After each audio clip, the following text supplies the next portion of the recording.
Midnight Charlie, man. Patrick here. How you doing? And thank you for tuning in. I decided that what happened was that I had mentioned the Evil Dead, the Evil Dead, mentioned the Evil Dead 2013. Uh, while I was speaking about the Evil Dead 1981, and I had said, I, I had stated that when I watched the Evil Dead remake that I had enjoyed it, and I thought, well, I better back that up. I have to back that up now. I've got to back it up. And so, it was last night, late last night, I decided to watch the Evil Dead remake of 2013. I didn't have much memory of it. The only thing I remembered was I think I enjoyed it. I think I'd seen it twice. And the last time I watched it was probably in about 2014. So I put it on, and I was semi-excited, mainly because I didn't remember it.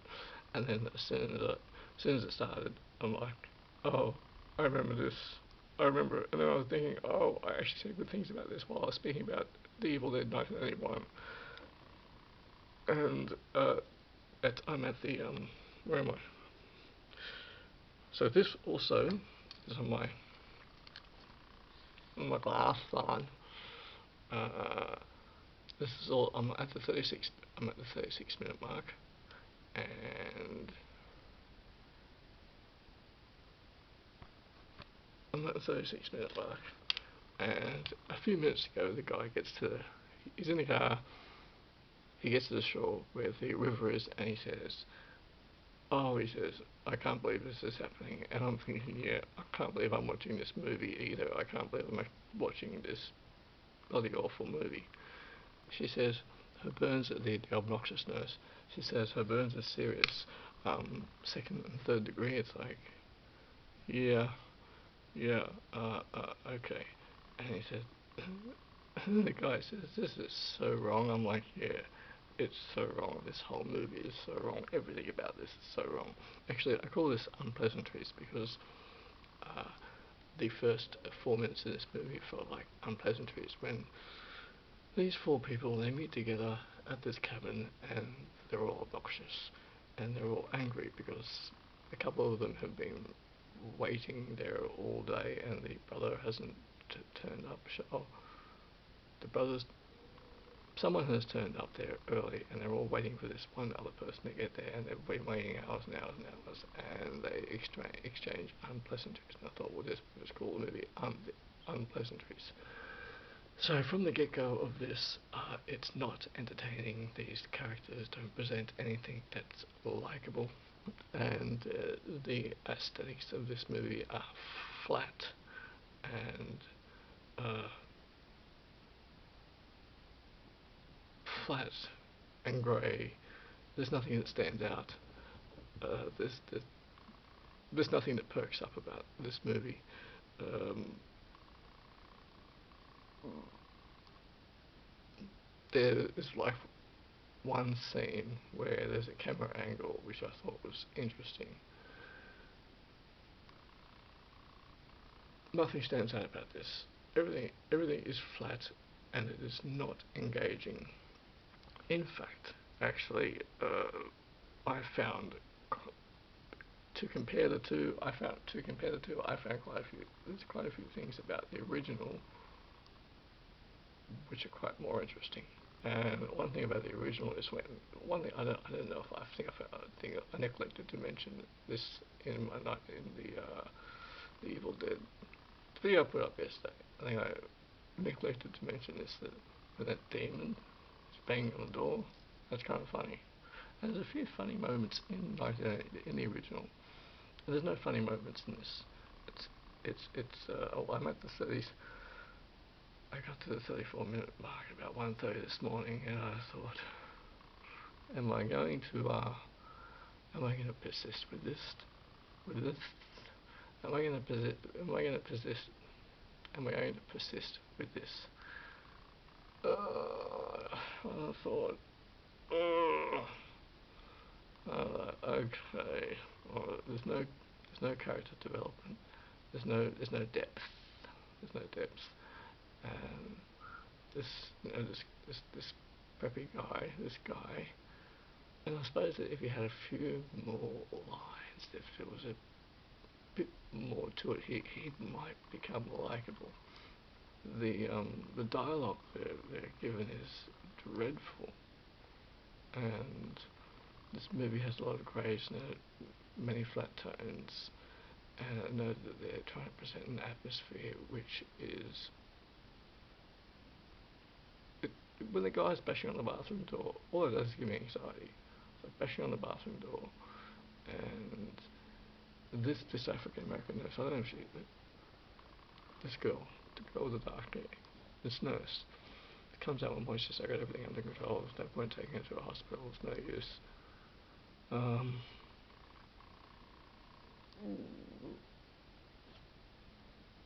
This movie isn't going on anything.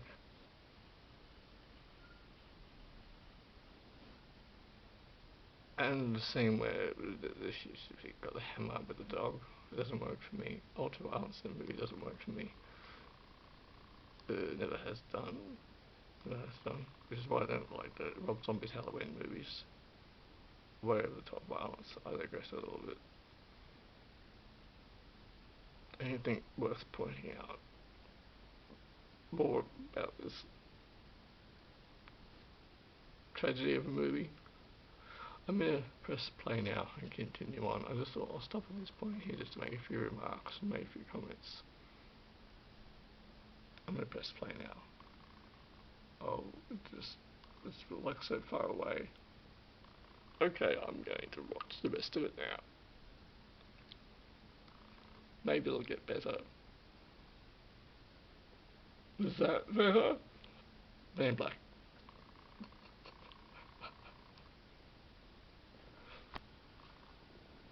We should have known better. We should have known better.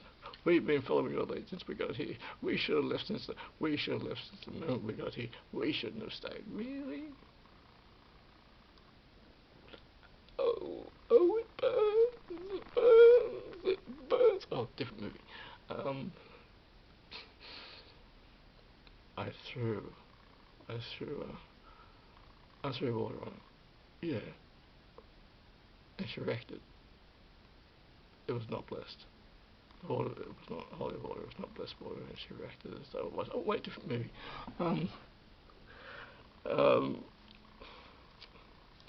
I will talk about that eventually. I don't know when I'm going to watch it next. One of the best movies of the 70s, actually. Okay. I'm going to persist now with this. Oh, sorry, I couldn't help it. Everything's going to be fine. Everything's going to be fine. Apparently, everything's going to be fine. Apparently, it's going to be okay. Apparently, this movie's going to be okay because it is. Everything's going to be fine. Oh, I will now continue because everything's going to be fine. Oh, it burns, it burns, it hurts, it hurts. It hurts, it hurts. It hurts.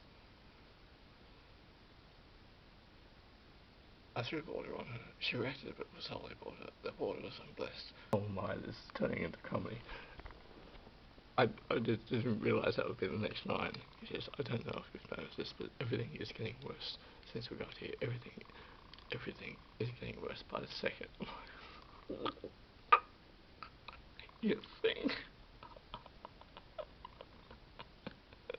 I've still got a bit less than an hour to go of this.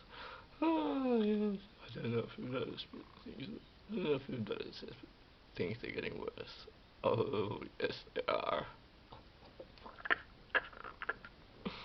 That's kind of interesting, isn't it? Like, Mia Fall got to the top of it, I thought it was it, and the blood is pouring out of her mouth and onto the other girl, and then Mia falls into the basement, and I was half expecting for the demon to close the door, but the demon didn't do that. It's okay. And then they're just sitting around. They're like, oh, and then Blondie gets up and he closes the door, so he closes Mia in there. And I thought, I thought, is he going to be the hero of the moment and go down there and see if she's okay? Like go down there, and then the other girl says, "Do you see her eyes?" It's like,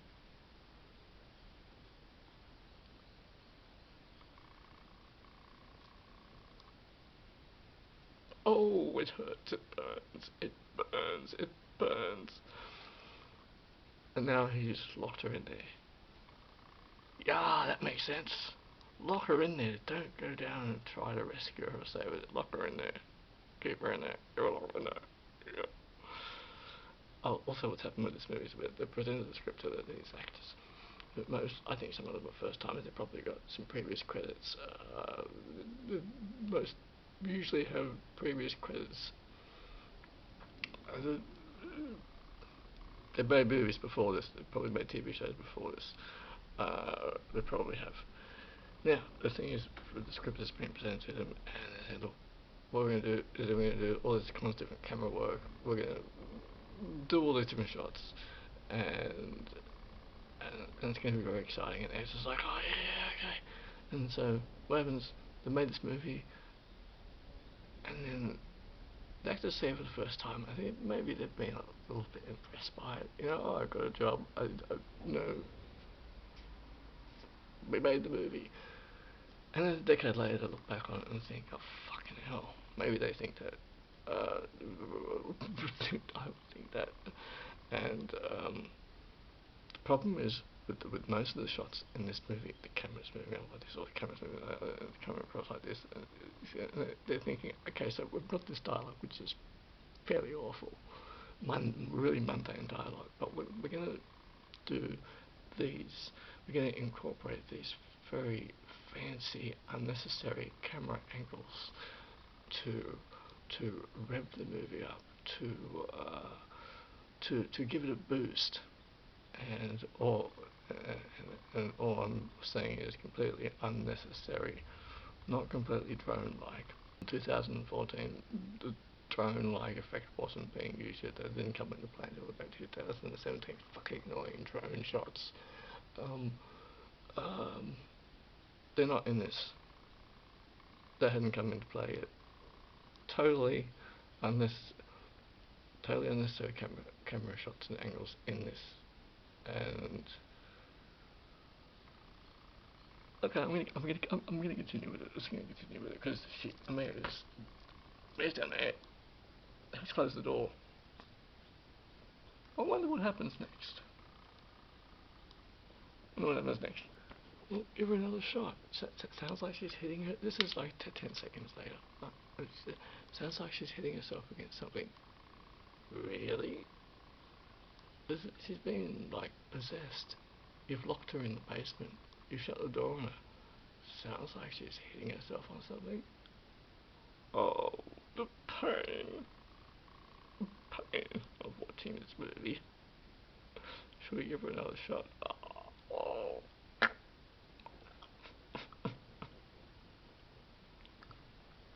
Okay, I'm gonna press play. He thinks it all has something to do with he's scared that what's happening to her has something to do with the it has something to do with the witchcraft happening in the basement. Really? When did you figure that out? When did you figure that out? Just now, or?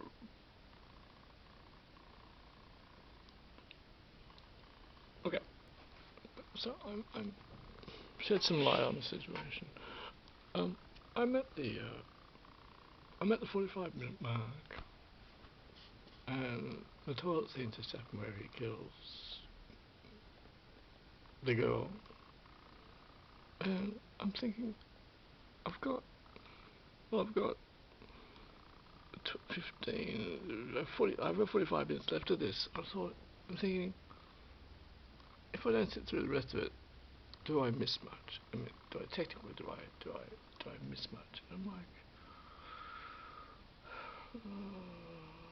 I'm like, so I'm going to sit through the rest of this. This feels like a long, long, long way away.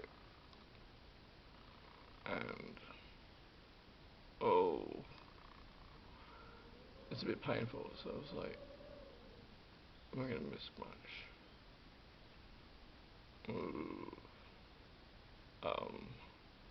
Oh. Okay. So I'll just persist through it. Why did you lock me down here? Oh, that's actually not a bad shot. That's not a bad shot. That's actually not a bad shot. That's actually, that shot is okay.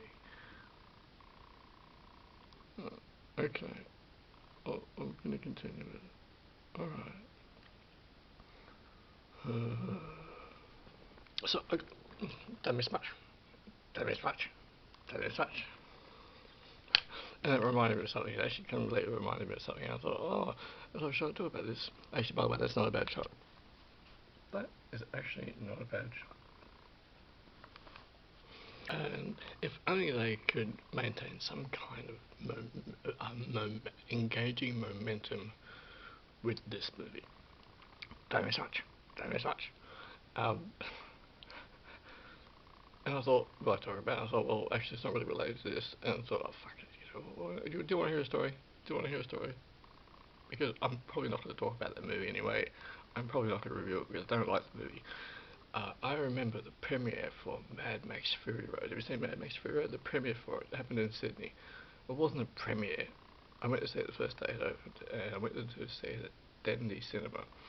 And that was 2014. I was at film school at the time, St. Leonard's TAFE film school at the time, and because I went to film school for a year, 2 semesters, and I only just made it through it.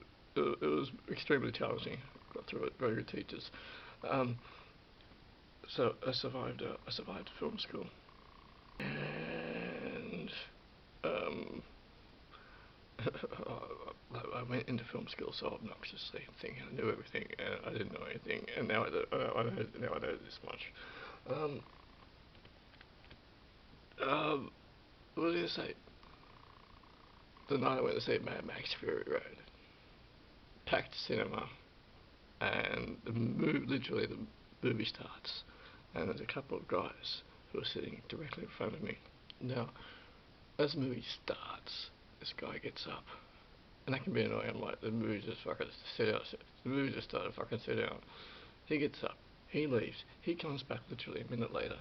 The interceptor's been flipped, which I thought was done so badly. I mean, but I know this is an interjection of we're talking about this Evil Dead movie, but I don't think I'm ever going to review Mad Max Fury Road because I don't ever want to see it ever again. It's one of the worst movies ever made, and I've seen it about 5 times. I wanted to like it. I tried to like it. It's fucking awful. And why the hell put a mask on Toe Cutter for? Why cover his face with that's what Immortan Joe, who's Toe Cutter. It's another thing entirely. The action sequences are good. Anyway, so this guy comes back, and he comes back to his seat. It's extremely fucking annoying. The movie just started. You've never seen it before. Why the fuck do you want to get up within the first 10 seconds of a film? Anyway, this guy comes back and says to his friends, "I mismatch. I mismatch." And it's like, what the fuck do you think? And the guy says, "Oh, no, you just put the interceptor." He's like, "Oh, okay, no, don't mismatch. Don't mismatch. Don't mismatch. Don't mismatch." I avoid going to the cinema these days. I if the best time to go to the cinema, I would usually choose a Monday or a Tuesday, and usually about 1 p.m. Usually guaranteed to have maybe only 3 people in the cinema. Never go to the cinema on a Saturday night. Never do that. Never go on a Friday night. Never go on a Thursday night because you're going to be dealing with a lot of people, and they bring fucking popcorn in, they bring their takeaway in, they bring their fucking sodas in. They get up at pivotal moments during the movie to continually use the bathroom to get more soda. And going to the actual cinema to watch a movie with a packed cinema full of people can be not so much of a experience. Although when I finish my feature, I want everyone in there. So, but actually, I think it have a short cinema run, but I think most people will probably watch it on Netflix. I'll try to probably get that on DVD, but I digress. Um, these days, the cinema experience. These days, the cinema experience. People ruin it because, as I said, they want to eat their popcorn, they want to drink their soda. Fuck. And they miss pivotal moments. I had a really bad experience with Goodfellas. Went to see 5 years ago now. I was showing at the cinema one night, and I made the mistake of going because I didn't realise that people would be continually getting up to get 10 sodas for their friends and more popcorn and going to the toilet. And I had a really bad experience. Fuck, I should have said, don't do it. I thought, I want to see it on the, because I'd never seen it on the big screen. I thought, I want to see it on the big screen. I was like, fuck. And that was over at Randwick Ritz. And it took me a while to get there. And it was an awful experience because everyone fucking ruined it for me. And yeah, so Mad Max Fury Road 2014. Don't miss much. Don't miss much. Don't miss much. Don't miss much. What do you think? Did you miss? What? You got 10 seconds of the movie. And it was darkly funny now. Darkly funny now. But when Tom Hardy's buried under the sand, it's actually a great shot. The cinematography in Mad Max Fury Road is really good. Fantastic action sequences. The script is fucking terrible. So Tom Hardy's head is under the sand, and someone in the audience he comes up slowly. It's actually a well done shot. It's actually a very well done shot. He comes up slowly, and someone in the audience. It's a full, it was a packed house, and someone in the audience says, "Oh, what happens next?" And 3/4 of the audience said, "Shh."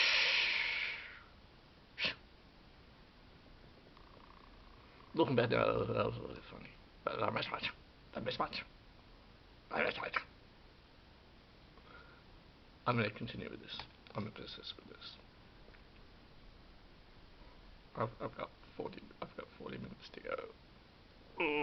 40 minutes. Okay. I've got 40 minutes to go.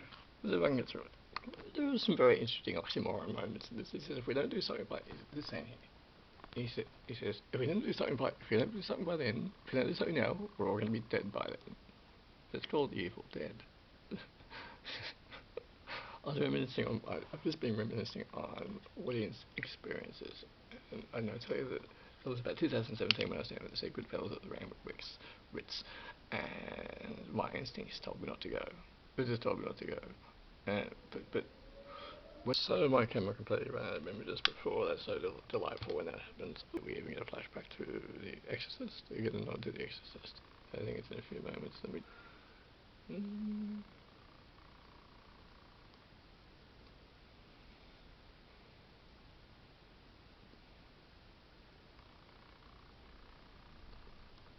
Not to The Exorcist. So it was not to The Exorcist. Because this whole thing happened when the camera ran out of memory completely. Okay. Alright. So, actually, speaking about audiences and irritating audiences, okay, so I lived in Petersham between 2013 and 2017. I lived at Petersham, and I went to the Hayden Orpheum, and I think I went to see, I either went to see Terminator 2 or I went to see Total Recall. I can't remember which one now. And I used to enjoy going to the cinema, but the thing with the Hayden Orpheum, it's a very popular cinema. It's very popular. It's very popular cinema. And it's so painful because I said this before, but like camera battery, memory. I don't know which one it was, but I went there, and 5 minutes into the movie, this couple came in with their dinner, with their takeaway dinner. They just walked in 5 minutes late. I call them late stragglers.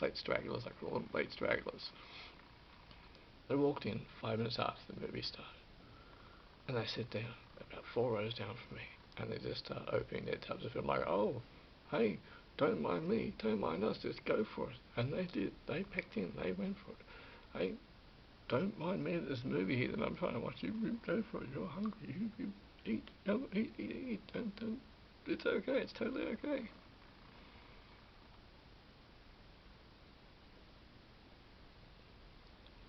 And actually, speaking of cinemas, good cinema, I lived in Goulburn. Lived in Goulburn for a couple of years. It was about 2.5 hours, 2.5 hours southwest of Sydney, at a town called Goulburn. And they got a wonderful cinema there, the Goulburn Cinema. And I saw about 4 or 5 movies there. And don't go there on a Friday night. Don't go there on a Friday, Saturday, or Sunday night. The cinema is packed out, and you'll have a terrible time, which I never did because I knew better. However, I did see about 4 or 5 movies there, and I always picked a Monday, Tuesday, and Wednesday. I always picked a 1 p.m. session, and twice there was no one else in the cinema. I was so good, but I get so excited when there's no one else in the cinema with me. I get the cinema all to myself. It's like, yes, like, yes. And on 2 of those other occasions, I think on 3 of the other occasions, it ended up being about, once there was one other person in there with me, and the other was 2 other people in there with me. It's wonderful, it's beautiful, it's fantastic when I get the cinema to myself. And on one of those occasions, when I saw The Joker, at the end of 2019, I saw The Joker with Joaquin Phoenix. Probably the worst movie of that year. Terrible movie. Everything about that movie was bad. It was his worst performance. I made it to the end of the movie. I thought I never want to see that ever again. Worst movie of 2000. The Joker was the worst movie of 2019. And all the acclaim and attention that it got was, I couldn't work it out. Really fucking terrible movie from start to finish. Yeah, everyone talks about how it's based on Taxi Driver and that, and it just was dreadfully bad. Really bad. To the point where it makes me not want to watch Joaquin Phoenix movies anymore. But yes, so the Goulburn Cinema down at Goulburn, very, very good cinema. Bloody late stragglers who walk in and who want to open their food. People want to eat popcorn and drink their sodas. And you miss half the movie. I want to continue with this. I want to see what happens. I've got a few minutes to go. Where are my glasses? I've got a few minutes to go. Okay, I'm at 53. I'm at the 54-minute mark. So I've got 40 minutes to go. Oh geez, I've got 40 minutes to go of this. Oh. Okay, let's just. I think if there's one thing. I think there's one thing. I think if there's one thing that these remakes do, which is helpful. What happens is, a newer generation goes to see this. Well, they watch it on Netflix. Or they go to see it at the cinema. However they see it, it's usually on Netflix these days, or it gets a brief run at the cinema. Remember the old classic days of the 90s when a movie stayed at the cinema for like 12 weeks?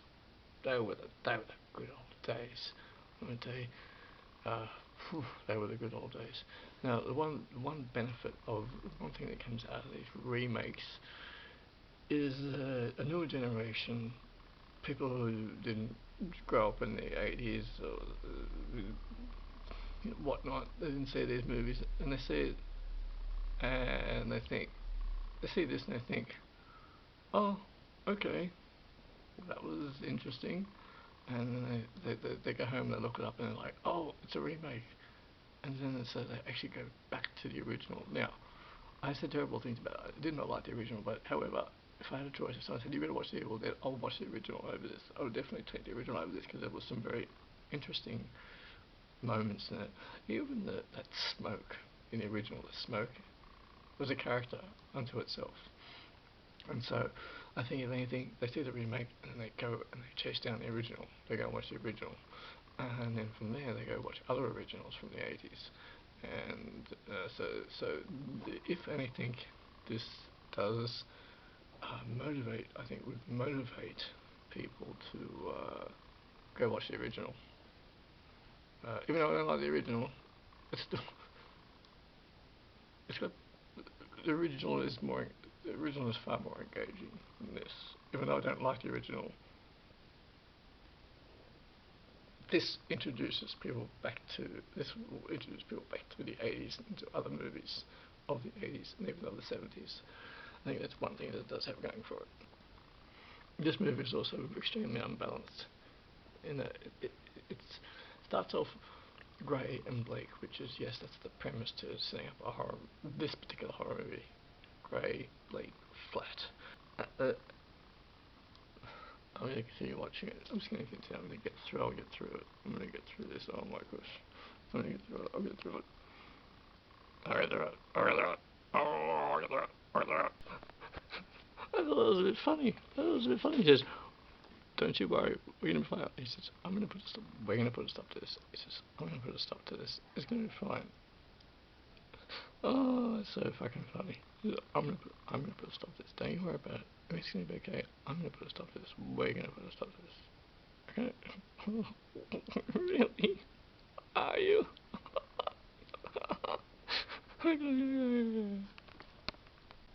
Whatever is inside Mia is the cause of all this. Really? Do you think? Are you Einstein?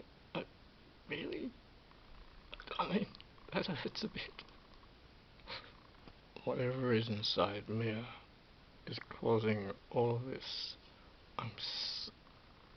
I'm so glad you figured that out. I'm so glad you figured that out. Oh, it hurts, it burns, it hurts.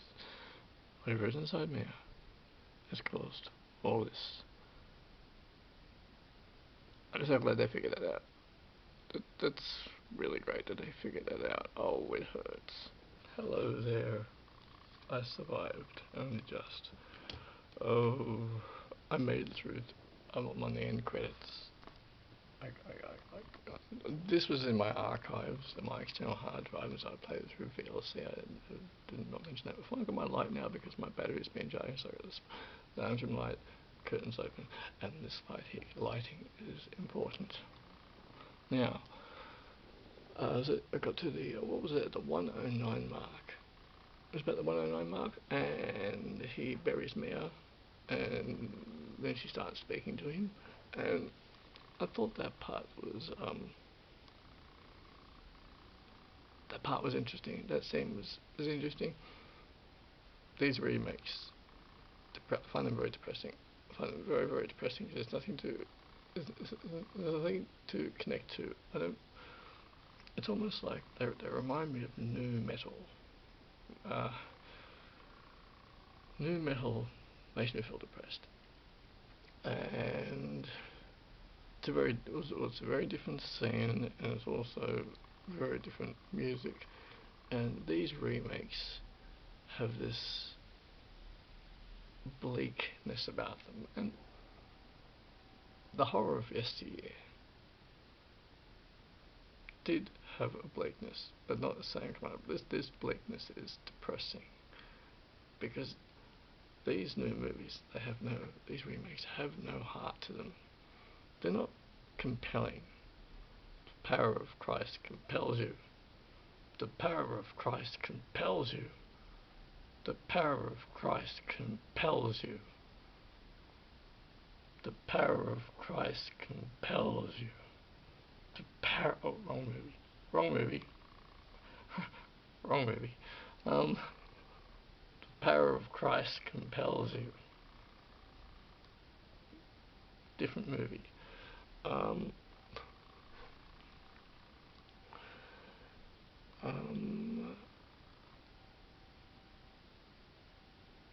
This movie has no heart. This movie had no heart. I didn't connect to it in any way. That scene at the very end with the Jeep. The Jeep is the car. Everything's in red. The house is on fire. Oh, guidelines. Yes, and everything. Mia is okay. Mia, she talks to her brother again at the end, and he says, horror movie guidelines. And he says, I'm just going to go back in the house to get the car keys, because of course they're not in his pocket. They're on the table on the side. And horror movie guidelines everything's okay now. We're going to get back inside and get the car keys. I'm just going to casually walk back into the house where all trouble started. Well, that's not where all the trouble started. But he's going to walk back into the house, because that's what you're going to do. And he's going to walk back into the house, and that other guy, who was it Eric?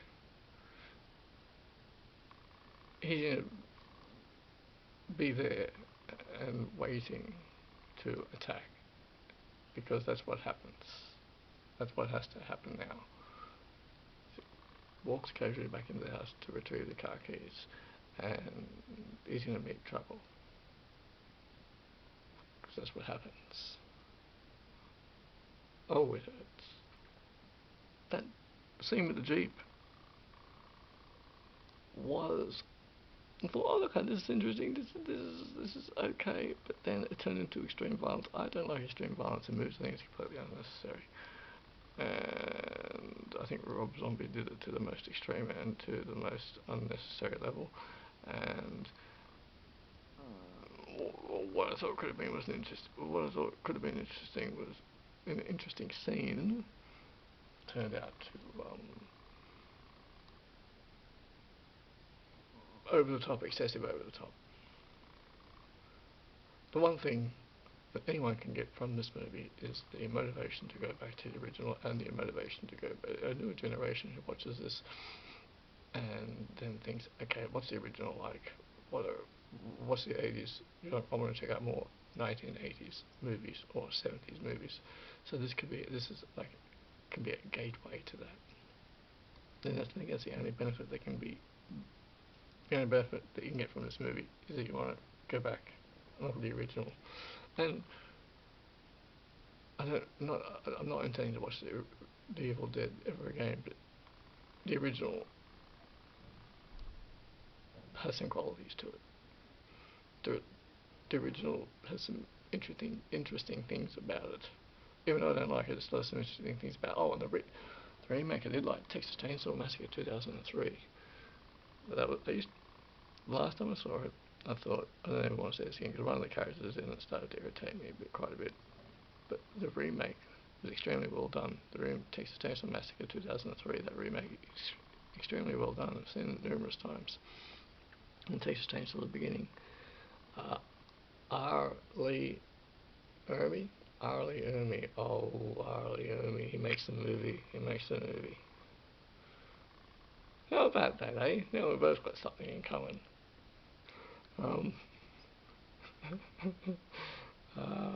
He,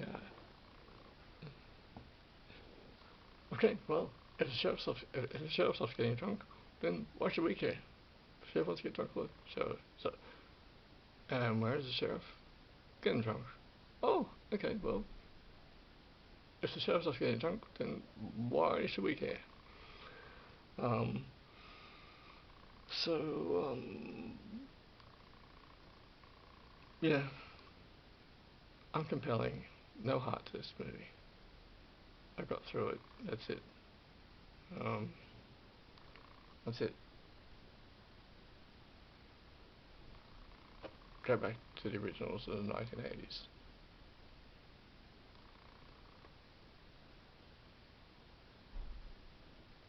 I didn't connect to any of these things. It was flat. There was no inspiration there. No heart. That's it. I think there's another one. There's Evil Dead Rises, not interested. Well,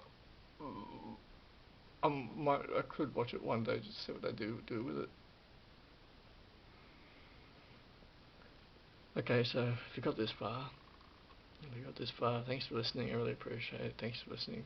Midnight Charlie Man, Patrick, and it's the 8th of April 2023, and it's about bit past midday, whatever it was on, 12:58 p.m.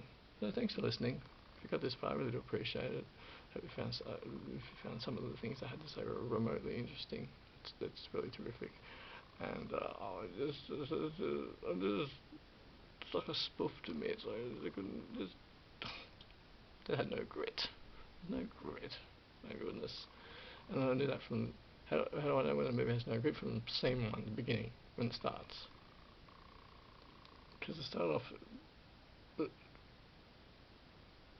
Sam Raimi just threw it together for 1981, and then he just upgraded himself for the second one. Army of Darkness, I barely remember, and so just keep upgrading themselves technology-wise.